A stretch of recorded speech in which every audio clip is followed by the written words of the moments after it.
Hi there, it's the 2025 Australian Grand Prix, and some rookie is crying because he just crashed his car on the warm-up lap. Bearman, only Lance Stroll is on the way. But wait, how do we get here? This is Formula One, the most popular racing series in the world, where the cars look like this, the tracks look like this, and all the drivers are rich, handsome young men. Well, how does that happen? Because their dads are rich, and rich dads usually marry hot moms, and hot moms usually make hot kids. Not like hot when they are kids. You know what else rich dads usually do? Have a lot of money. So if their little shit-for-brain son wants to start go-karting, daddy can front the bill, because karting is a very expensive sport. And if little Bartholomew is actually good at karting, then he can move up into the junior formulas, which is kind of like the high school and college ball for my American friends. And those are very, very expensive sports. And if little Bartholomew is actually good enough at high school and college ball and is extremely lucky and good looking and charming enough to be marketable and hasn't put his family into generational debt and has the right sponsorship connections, he might have a chance to make it into Formula One. And that's exactly what Isaac Hadjar did after he placed second in the 2024 F2, aka College Ball Championship. And then he crashed his car on the warm-up lap at Australia and started crying. So like I said, it's the Australian Grand Prix, and that's the first F1 race of the season. And it's the first F1 race ever for the crybaby Isaac Hadjar. Because he's a rookie, and there's usually one or two of those every season, but this year there's 5 million of them. Their names are Isaac Hadjar, Kimi Antonelli, Oliver Bearman, Gabriel Bortoleto, Jack Doohan, Liam Lawson, Franco Colapinto, and Fernando Alonso. That is not funny. But we don't care about those guys, we care about the grown-ups. More specifically, the grown-ups who can fight for the championship, which at this point could be a ton of people, because it's the first race of the season, and we don't know whose car is going to be fast. Whose car is going to be fast? Wait, what are you talking about? I thought it was the fastest driver. Nah, not really. F1's different because you can be the best driver in the world, but if you're in one of the slower cars, you're not doing shit. But anyways, like I said, who are the people who probably have the fast cars and are good enough at driving them to fight for the championship? Lando Norris, who annoys a lot of people by existing. Charles Leclerc, who's really hot. Max Verstappen, who wins a lot. Oscar Piastri, who's mad chill. Lewis Hamilton, who's in Fortnite. George Russell, who's British as fuck. All right, let's cut the shit. It's really between Lando Norris and Oscar Piastri because their car is really fast and they're not too shabby either. But after Australia, Lando wins the race, taking the lead of the championship with Max Verstappen in second place because Oscar Piastri had a little oopsie-daisy in the rain.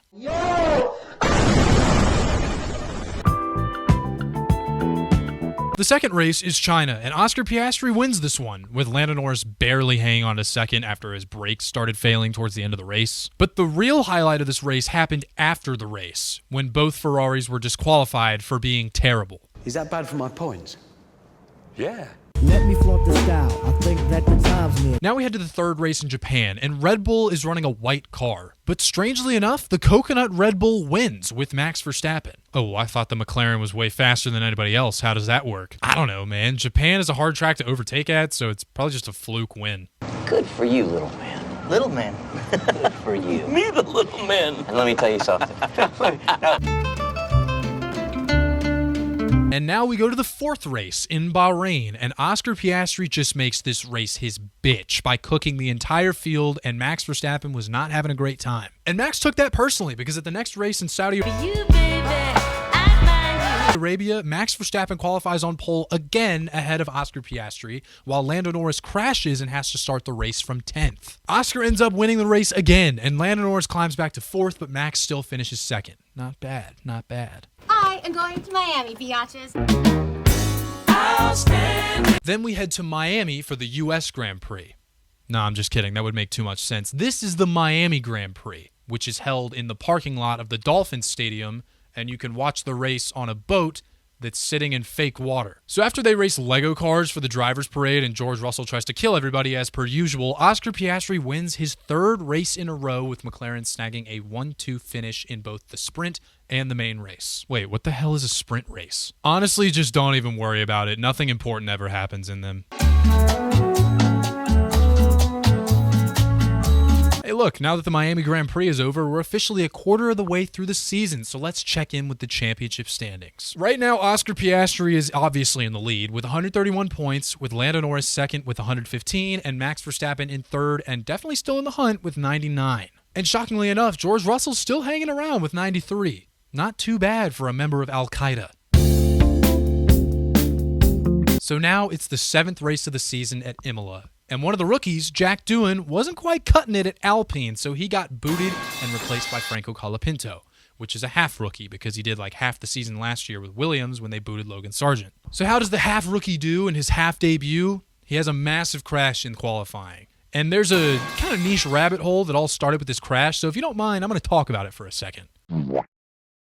Why do I have a picture of LeBron James on the screen right now, you may ask? Because this all starts with the NBA. More specifically, NBA Centel. If you don't know what NBA Centel is, it's a parody news account made to look at first glance like a very reputable and real news account called NBA Central. And they post fake news, which has gone as far as to dupe even the mainstream media and players themselves. Foreshadowing. Anyways, Centel is a massively popular page in the NBA community. Holy fuck, dude, how does this relate to Franco Colapinto crashing at Imola qualifying? I'm getting there. At the beginning of 2025, someone made an F1 version of NBA Centel called Formula Fakers, which is a parody of very reliable and popular F1 news account Formula Racers. Except they have the humor of your average Formula 1 fan, so it wasn't really all that great. So, when Franco Colapinto crashed at Imola qualifying, Formula Fakers cooked up a fake Instagram story that looked like it was from Jack Doohan's dad, who was a 5-time MotoGP champion, and they made it look like he was making fun of Franco Colapinto's crash. And this post blew up so much that it made it into the mainstream media, mostly in Argentina where Franco is from,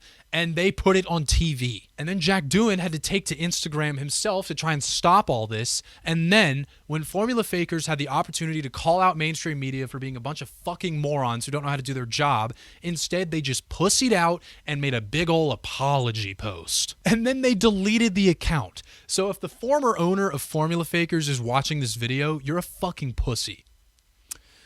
Anyways, Max Verstappen dominated everyone at Imola and hit the move of a century at turn 1. And this was kind of a holy fuck moment for a lot of people because this proved that Max and Red Bull are actually kind of capable of winning races and maybe, just maybe, could fight for the championship if things go right.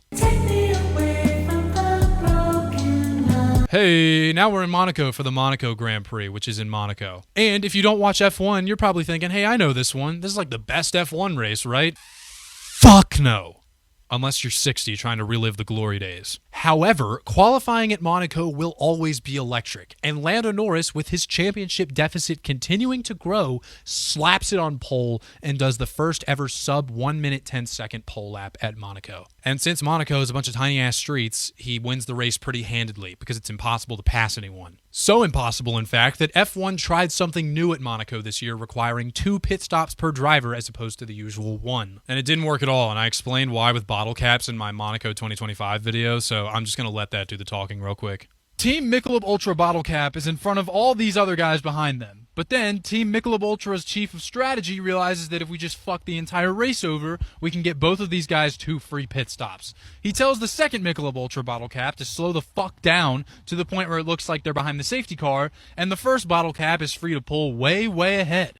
They keep doing this until the first bottle cap is so far ahead that he can make a pit stop and still be ahead of the second bottle cap.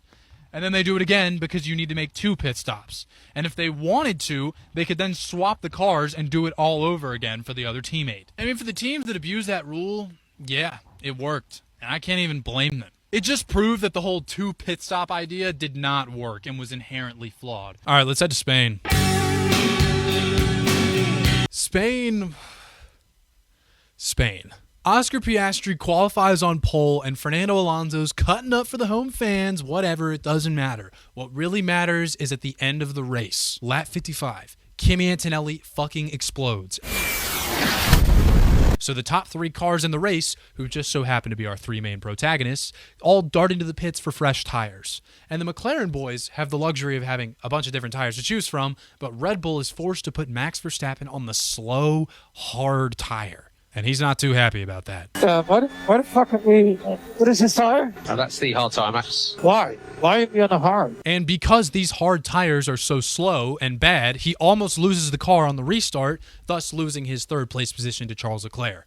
And he's not too happy about that. Oh, like he just rammed into me. Charles just rammed into me on the street. And then going into turn 1, Mushroom Gorge Russell wants a piece of that ass too, so he dives in there so hard that Max takes to the escape road, which is usually a no-no unless you have absolutely no choice, and he's not too happy about that. He did the same. That's a penalty. Doing this, he's able to maintain his 4th place to George Russell, but Red Bull is scared because since he kept the position by going off the track, the refs, for lack of a better word, are probably going to give him a penalty. But in these situations, if you admit to fault and give up the position, the refs don't care anymore and you can keep racing and try and take it back. So Red Bull goes on the radio to Max and they're like, look, champ, I know this isn't what you want to hear, but we think it's a good move to give the place back to George so that you don't get a penalty. And let me tell you, boys and girls, Max was not happy about that. Let Russell through. What? I was a hit. Hey, what the fuck? Wait, I was a hit. He just ran me off the road. But that's the rules. Oh, contact! Max Verstappen into the side of George Russell. Now, in my personal opinion, this warrants disqualification from the race, but the refs gave him a 10-second penalty, dropping him down to 10th place. So he did get some sort of punishment at least. And after all that, the refs weren't even going to give Max a penalty for the first thing with George Russell. So Red Bull fucked up by telling him to give the place back. Max fucked up by having the crash out of the century, and it was all for zero reason, which is funny. So Piastri wins the race, whatever. Norris is second, whatever. But at this point, I'd like to introduce you to a new character in the F1 story. His name is Nico Hülkenberg, and he's notorious for being in F1 for over 15 years and still never getting a podium finish. Mostly because he's on the wrong team at the wrong time. I mean, case in point, he's on the F1 team sponsored by Steak and fucking Kick. But he managed to drag that shitbox to 5th place in Spain, and that is massively impressive. So just keep this guy in the back of your mind for a little while, because he'll be back. And now we go to Canada for the 10th race of the season, and George Russell qualifies on pole. What the hell is a polar bear doing in Arlington, Texas? And he leads most of the laps and wins the race pretty comfortably, but who cares? The girls are fighting. And by the girls, I mean Lando and Oscar.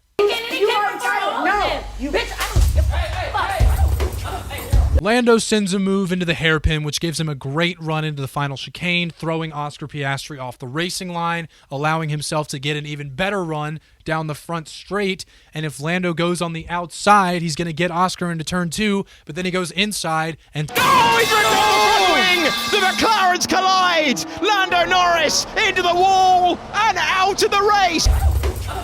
Is anybody surprised about what happened? No. This is big, because Lando Norris has been losing points in the championship, and this singular mistake cost him over 12 points. But hey, little Kimmy got his first podium. Isn't that cute? Yeah, he's a rookie, but he's in a Mercedes, so obviously he's going to be the only rookie that gets a podium, because he's the only one with a chance. Still happy for him, though.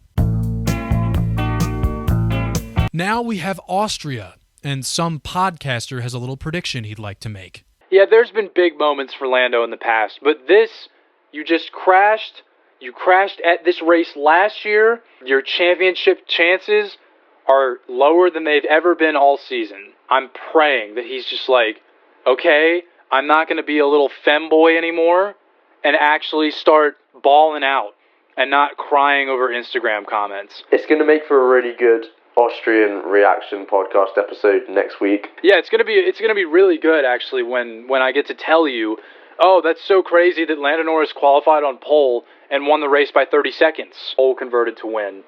A large win margin. And after qualifying, it's looking pretty good, considering Oscar got beaten by Lando by over half a second and isn't even in second place because Charles Leclerc is a dog. And our other main character, Max Verstappen, is all the way down in 7th, so it's looking like a big day for Lando Norris. On the race start, Lando does maintain the lead, but Kimi Antonelli remembers what team he's on and sends a nuclear missile attack at Max Verstappen.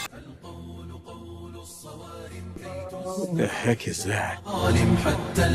So with Max out of the race and everybody else being shit, the girls are fighting again. And it's looking pretty scary this time. Maybe a little too scary, because Oscar gets a call on the radio from his engineer telling him to chill out because he almost just killed Lando. And that upset a lot of people. Oscar, the maneuver in turn 4 with the front lockup was too marginal. We can't do that again. Anyways, Lando Norris goes on to win the race pretty comfortably with Oscar in 2nd and Charles in 3rd. And Gabriel Bortoleto and Fernando Alonso both score points, and they hug each other because Fernando's Gabriel's manager. Isn't that cute?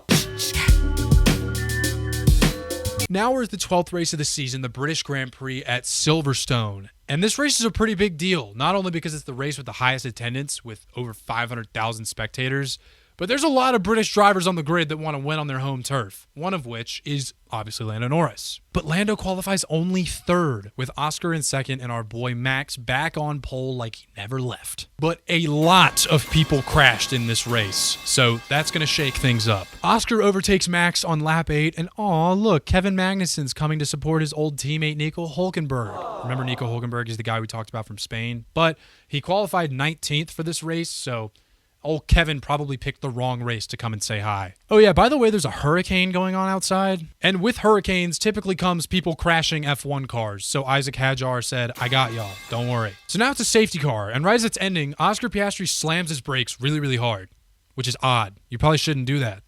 Oh look, Max Verstappen's facing the wrong way. So the maxi pad falls all the way down to 10th place, and that promotes Lance Stroll to 3rd. And how the fuck is Nico Hülkenberg in 4th place? All he has to do is overtake the Nepo baby, and we could legitimately be looking at his first podium in 15 years in the sport. You gonna make me act up.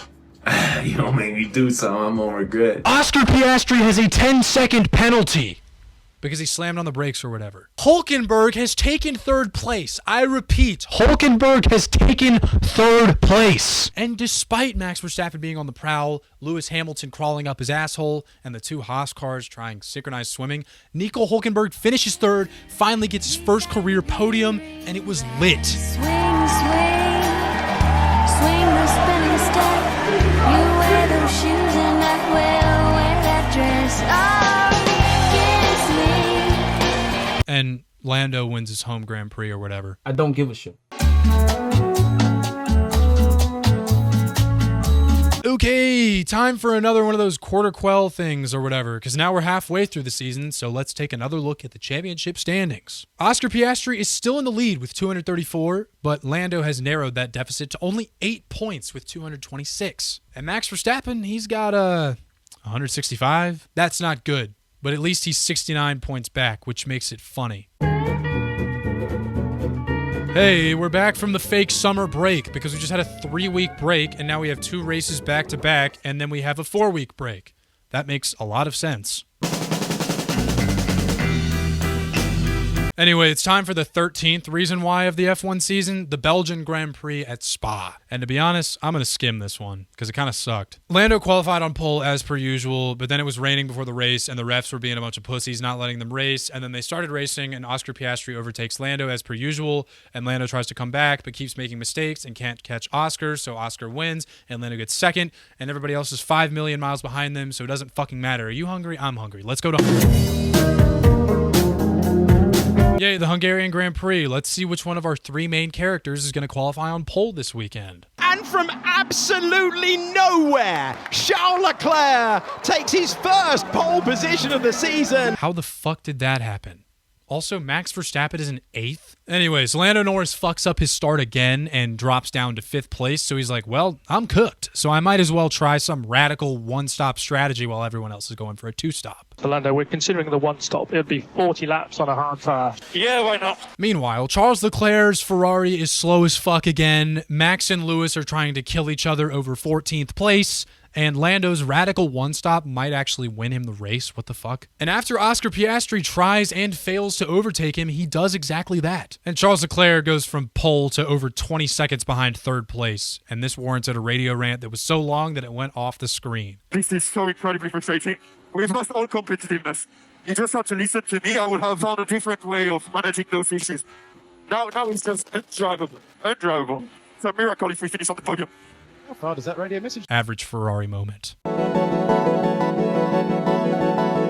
mean, seriously, what the fuck were they thinking doing a 3-week break, then 2 races back-to-back, and then a 4-week break right after that? I mean, it's fucking ridiculous. Anyways. In the middle of your life. Now that the real summer break is over, we're in the Netherlands for the Dutch Grand Prix. And instead of having a Ferrari on pole, now we have Isaac Hadjar qualifying 4th for the Red Bull B team. How the fuck does that happen? On the race start, Lando Norris loses 2nd place to Max Verstappen. I'm sure you're starting to get a little sense of a pattern here. And Max somehow manages to save this snap and keeps 2nd place. But Lando takes it back around the outside a few laps later, so it doesn't really matter. Anyways, let's see what Lewis Hamilton's up to.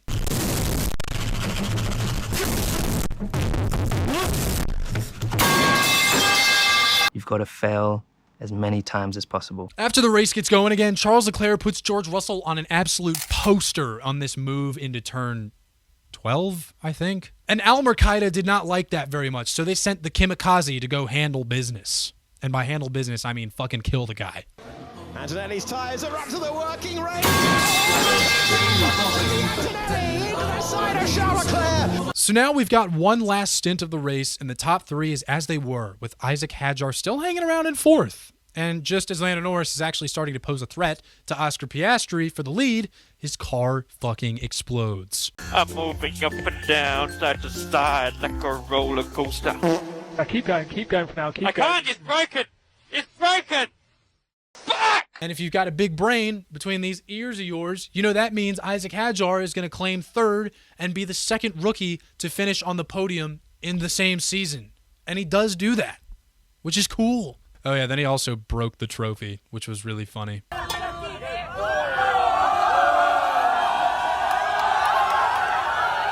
But this is super cool to me. Not just because the Red Bull B team doesn't podium like ever, but with Isaac Hadjar getting on the podium, this is the first season that two rookies have podiumed in the same season since 2007 with Lewis Hamilton and Heikki Kovalainen. That's who it was. I know ball. Anyways, yeah, I just wanted to mention that. So let's move on.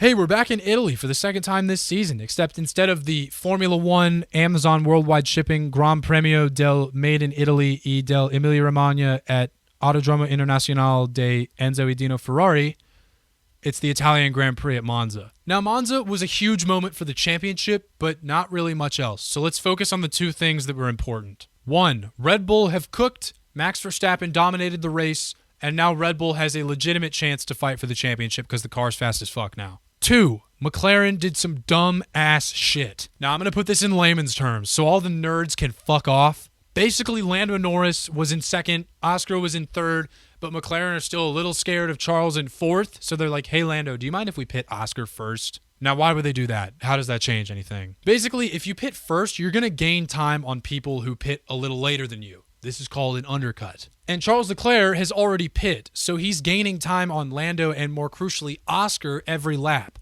But McLaren has a rule where whoever is in front has pit priority, so that's why they had to ask Lando. And in response, Lando's like, well, doesn't that mean Oscar's going to undercut me? And McLaren's like, no, we promise that won't happen. So then Lando's like, bet, that's chill. Oscar pits first, and then Lando comes in the next lap, and then boom! 6-second pit stop. Now Oscar's ahead of Lando. And that creates an awkward situation. And so McLaren says, hey, Oscar, man, you should really give that position back to Lando. And he's like, what the fuck? No way, man. And then McLaren's like, I'm going to count to 3. And then Oscar's like, fine, whatever, that's bullshit, but I'll do it. Team order issued. Team order listened to. Lando Norris given back the position. And this sent the entire F1 community into the dark depths of hell that we haven't seen since 2021. But anyways, that's not what I'm here to talk about, so let's go to Azerbaijan. Qualifying for Azerbaijan was a doozy. Max Verstappen slaps it on pole, Lando Norris qualified 7th, and Oscar Piastri crashed and ended up 9th. I mean, seriously, what a qualifying order. What the fuck?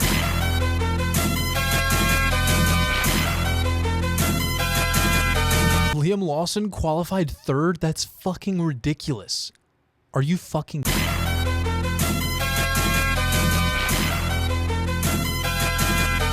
And Carlos Sainz qualifies 2nd place. Fucking nuts. But Oscar Piastri still did crash, though, so don't forget about that.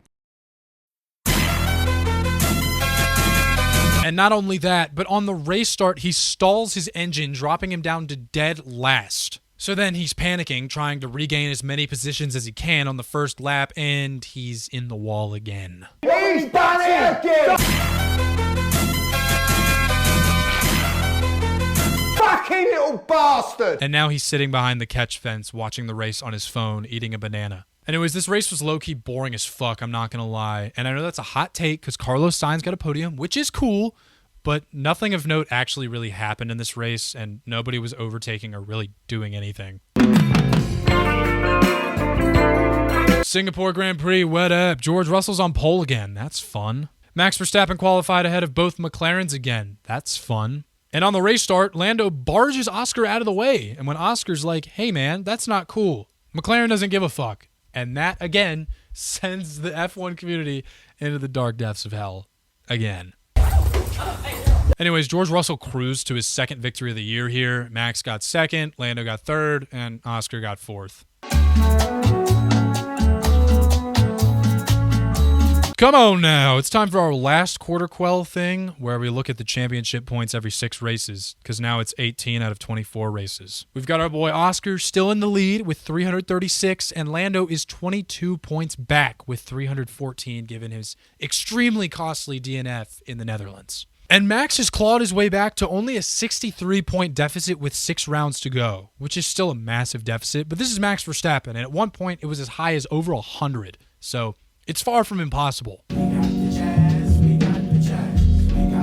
Hey look, we're back in the US, and it's time for the US Grand Prix in Austin. And rumor has it that McLaren has given Lando Norris some repercussions for the shit at Singapore. Except in the sprint race, Oscar Piastri, in his dumbest move of the entire season, takes out both him and Lando Norris by trying to do a switchback at the most sardine-esque turn 1 on the entire calendar. So then McLaren's immediately like, all right, no more repercussions, you guys are square. But then Max Verstappen dominates the race, and it was kind of uneventful. Dude, this is the most entertaining shit I've seen the whole race. These Alpines fighting for breadcrumbs. So let's just go to Mexico, because that was eventful.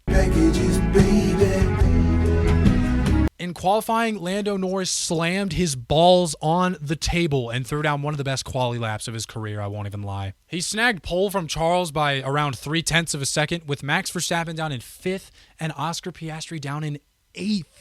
8th, that's bad. That's bad. Now on the race start, Max Verstappen is flying, and they go 4 wide at turn 1. So Max Verstappen flies off the track after 50-50 grinding the outside curb, and Charles Leclerc cuts the track because he's a pussy. Now, a couple laps later, we get one of the most chaotic minutes of the entire season, so I am going to risk the monetization of this video to play it back straight up, but to mitigate the risk of Formula 1 trying to kill me, I'm going to voice over the commentary and put some stupid shit on screen while it plays. Yeah, sure thing, little bro. Max Verstappen down the inside of Lewis Hamilton. He bangs the shit out of him, but since Lewis is a vet and not a little pussy boy, he doesn't go off the track. Unlike this lawnmower here, Max Verstappen. That's a little bit of an advantage, but I guess we'll ignore that. Now George Russell's in the mix with his old teammate Lewis Hamilton. 3 wide into turn 5. Lewis Hamilton locks up. Pussy. Goes off the track. Doesn't even take the escape road.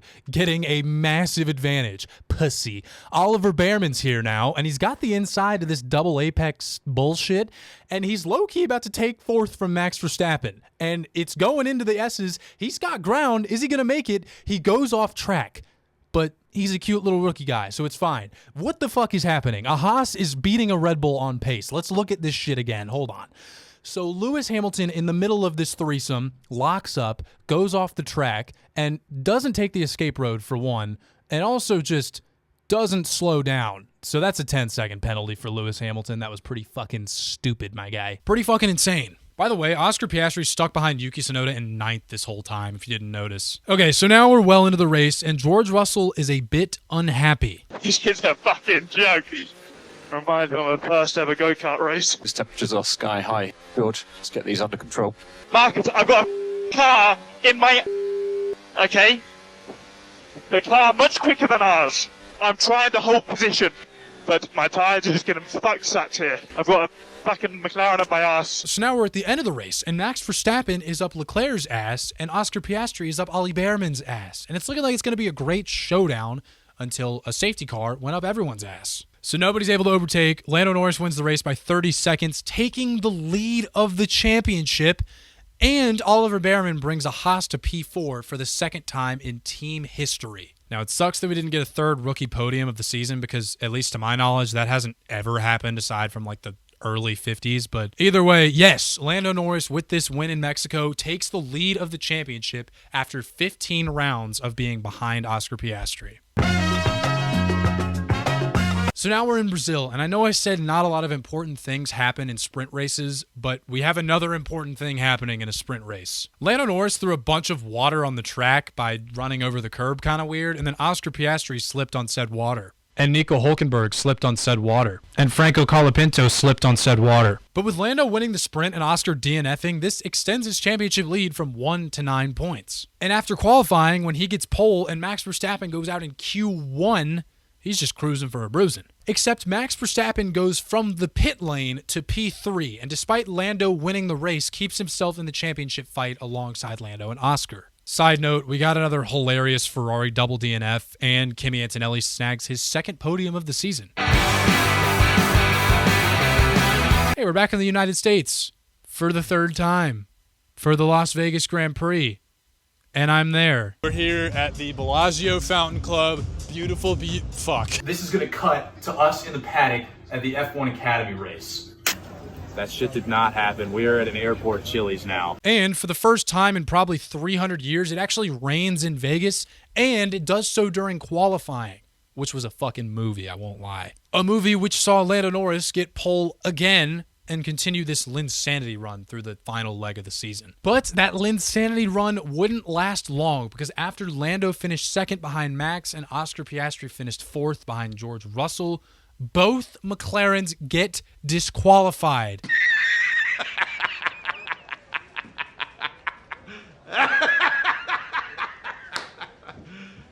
You serious? Which means Kimi Antonelli scores back-to-back podiums and a third podium of the season. That's my dog. One word to describe him, pure class.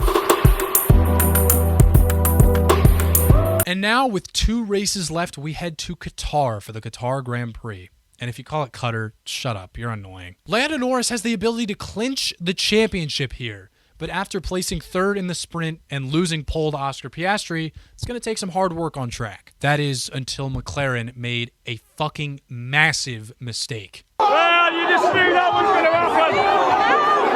That was going to happen. That's disgusting. See, the Qatar Grand Prix is unusual because the track eats tires for breakfast, so they have a mandatory 25-lap limit per set of tires before you have to go pit for new ones. So when Nico Hülkenberg crashed on lap 7 out of 57, you would think, that's exactly 50 laps, which is 2 sets of 25 laps, which is exactly what we need to do the pit stop rule thing. So let's just pit right now, and then we'll have 2 sets of 25 laps. And then McLaren didn't do it when everybody else did. So now they're stuck out in front with no gap on old tires while everybody else just pit for new tires. And that did not bode very well, because when they pit both times, they would end up behind Carlos Sainz and Kimi Antonelli. And Piastri's able to get past them and climb to second, but Lando's still stuck in 5th until on the penultimate lap, Kimi Antonelli goes wide, and Lando gets through to finish 4th with an extra 2 points in the championship race because of Kimi's mistake. And finishing 3rd for the second time this season is Carlos Sainz. That's cool. Anyways, Kimi Antonelli got 1,000 death threats for this, because senile piece of shit old man at Red Bull, who thankfully has now been fired, Helmut Marko, said that Kimi Antonelli did that on purpose and basically sent the entire Red Bull fan base after him. Fuck that guy. Anyways, now we are going to the final race of the season, Abu Dhabi.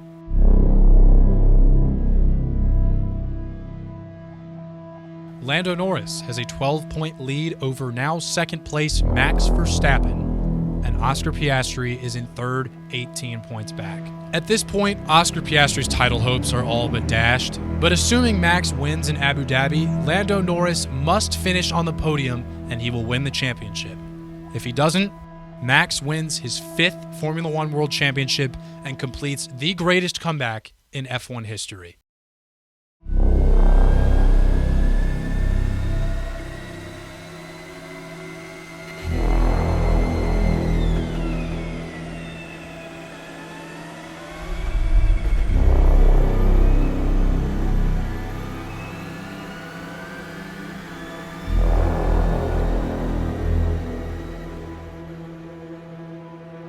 Max Verstappen, pole. Lando Norris, second. Oscar Piastri, third. Race start. Positions held. Psych, Oscar Piastri goes around the outside, spitting in Lando's face and dragging his balls across his forehead. To go around the outside in that turn.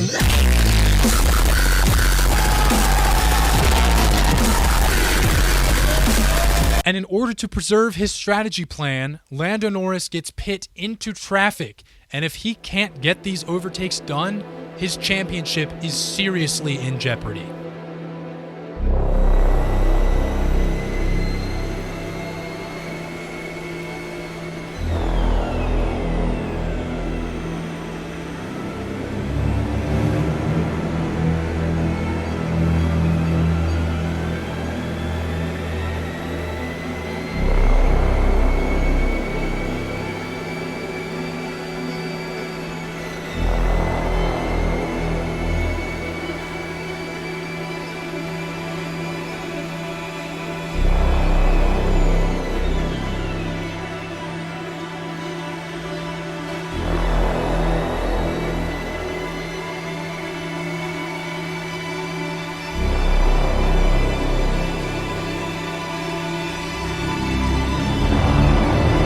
This is the last lap.